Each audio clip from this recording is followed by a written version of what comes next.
Graça e paz, irmãos. Olá, Laércio. Vamos dar início hoje aqui sobre um estudo, o Monte Sinai e o Monte Sião e o arrebatamento. Nós vamos abrir na carta de Hebreus, no capítulo 12, no verso 18. Fala assim, pois não tendes chegado ao monte palpável, aceso em fogo, e a escuridão, e as trevas, e a tempestade, e ao sonido da trombeta, e a voz das palavras, a qual os que a ouviram rogaram que não se lhes falassem mais, porque não podiam suportar o que se lhes mandava. Se até um animal tocar o monte, será apedrejado. E tão terrível era a visão que Moisés disse: estou todo aterrorizado e tremo. Agora o verso 22. Mas tende chegado ao monte Sião e à cidade do Deus vivo, a Jerusalém celestial, a miríades de anjos, a universal assembleia, a igreja dos primogênitos escrita nos céus, e a Deus, o juiz de todos os espíritos dos justos aperfeiçoados, e a Jesus, o mediador de um novo pacto, e ao sangue da aspersão, que fala melhor do que o de Abel.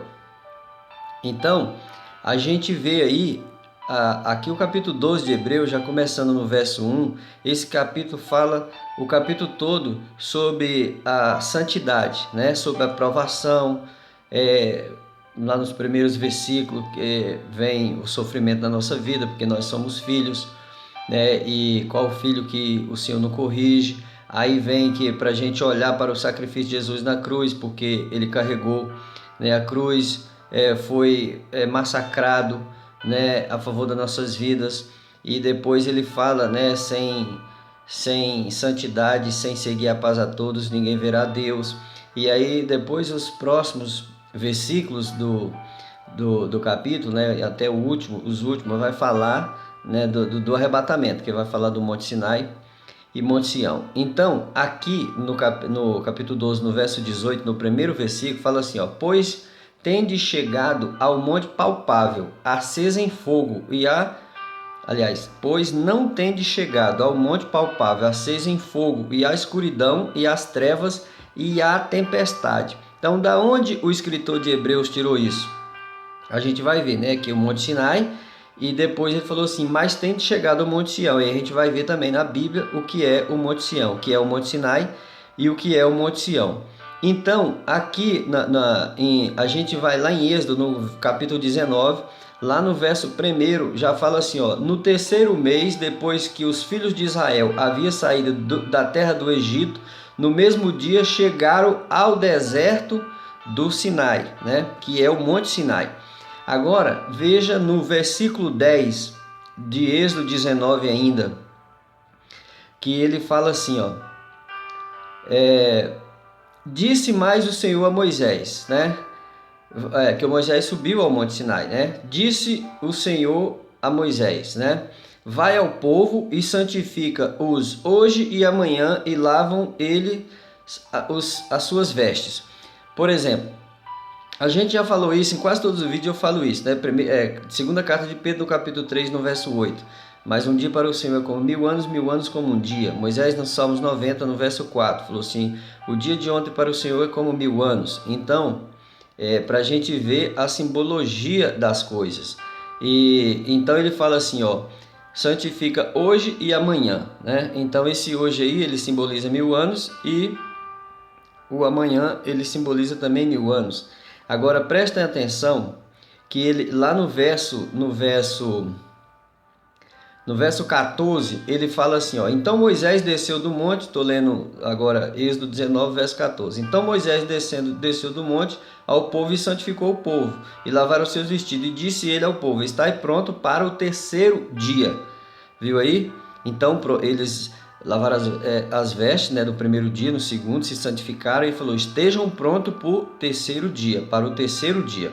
Então no verso 16 de Êxodo 19, agora presta atenção, Ao terceiro dia, ao amanhecer, houve, presta atenção, trovões, relâmpagos e nuvem espessa sobre o monte, e ouviu-se um sonido de buzina muito forte, de maneira que todo o povo que estava no arraial estremeceu. Viu aí? Então, logo após aí esse tocada buzina, né, em algumas traduções está trocada trombeta, né, ouviu-se o sonido da trombeta. Então, ele fala no verso 16, ao amanhecer do terceiro dia, né, houve trovões, relâmpagos e uma nuvem espessa sobre o monte. Que monte? O Monte Sinai. Ainda no versículo 18 de Êxodo 19 fala, nisso todo o Monte Sinai fumegava, porque o Senhor descera sobre ele e em fogo, viu aí? O Senhor desceu primeiro em fogo e a fumaça subiu como a fumaça de uma fornalha e todo o monte tremia fortemente, viu aí? Tremia fortemente. Então, para tremer o monte tem que ter tido o terremoto, né? Agora presta atenção, porque tudo a gente vai ler, né? A maioria dos meus vídeos eu coloco aqui Eclesiastes no capítulo 3 para a gente poder entender a Bíblia, né? A revelação do que Deus ele quer falar, né? Para o futuro. No capítulo 3 de Eclesiastes, no verso 15, ele vai falar assim, o que é já existiu, né? E o que há de ser também já existiu, e Deus procura de novo o que já se passou. Então o Monte Sinai lá naquele tempo, muitos anos antes, né, centenas de anos antes de Jesus vir na cruz, logo após que o povo saiu do Egito, lá aconteceu o tremor no Monte Sinai, né? Então aqui ele fala, o que já existiu, o que há de ser também já existiu, né? Então quer dizer, o que há de ser o quê? Agora no amanhecer do terceiro dia, vai haver de novo o quê? Vai haver de novo, agora no amanhecer do terceiro dia, o que já existiu aonde? Lá em Êxodo 19, né? Êxodo 19 no verso 18, que ele fala assim, na verdade no verso 16, que fala assim, ao terceiro dia, ao amanhecer, houve trovões, relâmpagos e uma nuvem espessa sobre o monte, e ouviu-se o sonido de trombeta, muito forte, de maneira que o povo que estava no arraial estremeceu. E aí no verso 18 fala, nisso todo o Monte Sinai fumegava, porque o Senhor descera sobre ele em fogo. Viu aí? Primeiro o Senhor desceu em fogo, e fumaça subiu como fumaça de uma fornalha, e todo o monte tremia fortemente. Então, esse monte aqui é o Monte Sinai, né, que já aconteceu lá em Êxodo. E como Eclesiastes fala assim, o que já aconteceu, ele vai acontecer de novo. Porque assim é a forma que Deus trabalha. Aí a gente volta em Hebreus, a gente volta lá em Hebreus para a gente ver da onde o escritor tirou isso, né? E o que ele está falando, a revelação das coisas que ele está falando, né? Então lá no capítulo 12, no verso 1, no verso 18 fala, Hebreus 12, 18 fala, pois não tende chegada ao monte palpável, acesa em fogo, e a escuridão, e as trevas, e a tempestade. Viu aí? Não tem chegado ainda aqui monte palpável. Aí ele fala, e esse monte palpável que ele está falando aqui é o quê? Porque naquele tempo lá era o Monte Sinai, lá na Arábia.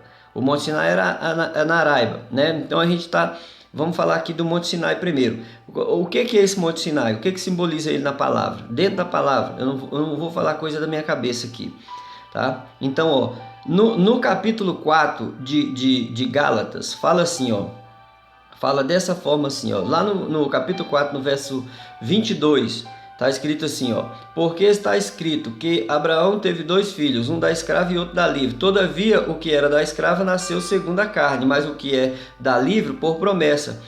O que se entende por alegoria, pois essas mulheres são 2 pactos, tá vendo?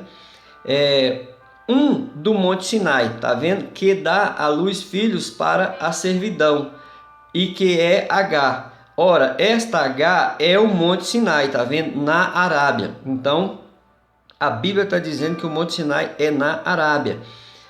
E corresponde a Jerusalém atual, né? Pois é escrava com seus filhos. Viu aí? Então, o Monte Sinai corresponde a Jerusalém terrena atual, né? Aquele monte lá que Deus tremeu lá na Arábia, entendeu? Porque o povo estava saindo do Egito, chegou no deserto, eles passou ali pelo deve que teve um cantinho quando eles atravessou o mar, né, para chegar ali no monte, no Monte Sinai, que é na Arábia. A Bíblia estava falando. Então, por exemplo, se Paulo fosse um brasileiro e tivesse escrito aqui, inspirado pelo Espírito Santo, eu cria, entendeu?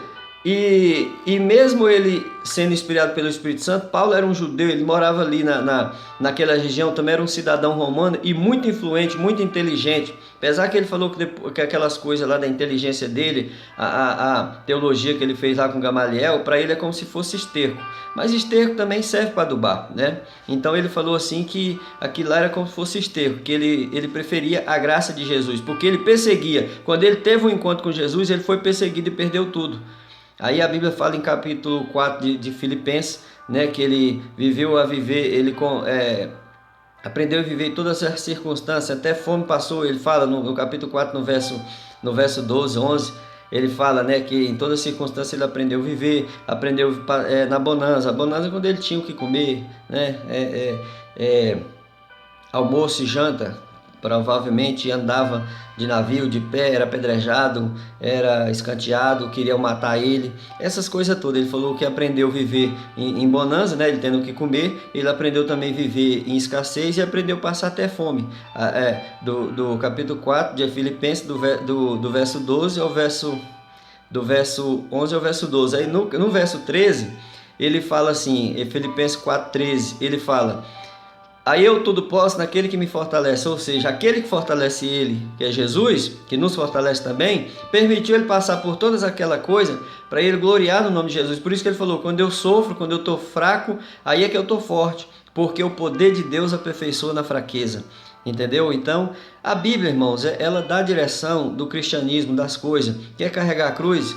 Entendeu? Quer estar perto de Jesus? Presta atenção. Lá em Lucas também, onde Jesus, na passagem de Jesus, quando ia carregando a cruz para ser crucificado, ia passando, vinha um homem do campo, um homem simples, Simão Cirineu. Por quê? Porque Pedro, o primeiro apóstolo, negou Jesus. Pedro tinha as fraquezas dele, negou Jesus. Aí então vinha passando um homem simplesinho do campo. Aí o soldado, ei, vem cá, botou a cruz no ombro dele. Por quê que colocaram a cruz no ombro de Simão? Porque ele estava perto de Jesus. Você quer ficar perto de Jesus? Você vai carregar a cruz. E após a cruz vindo, o que é a cruz hoje? É o sofrimento, porque a igreja, a noiva é o corpo. Então, se o noivo lá passou sofrimento, o corpo dele que sofreu, então a noiva sendo o corpo, ela vai sofrer, ela vai carregar a cruz agora nesse decorrer desses últimos 2000 anos, e também agora antecedendo o arrebatamento, a noiva está carregando a cruz, ela está sofrendo, entendeu? As dores de parto. Aí ele fala: você chegou perto de Jesus, vai carregar a cruz. E após carregar a cruz, aí nós vamos negar a nós mesmos. Porque essa é a parte mais difícil, negar a nossa vontade, aquilo que a nossa carne quer, nas coisas terrenas. Porque nós fomos nascidos aqui, a nossa mente foi domada aqui no sistema mundano, né, materialista.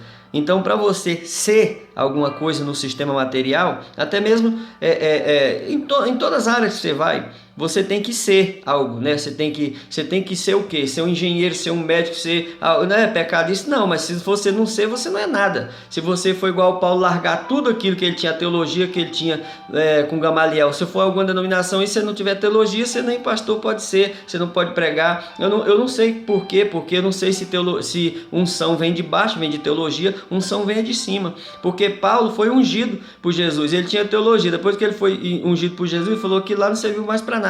Porque ele falou que ele perseguia, né? Aí depois, quando ele converteu mesmo, uma conversão genuína, veio unção de cima de Jesus. Aí ele passou a ser perseguido, entendeu? Então, por quê? Porque ele virou noiva, ele virou igreja de Jesus, vai ser perseguido.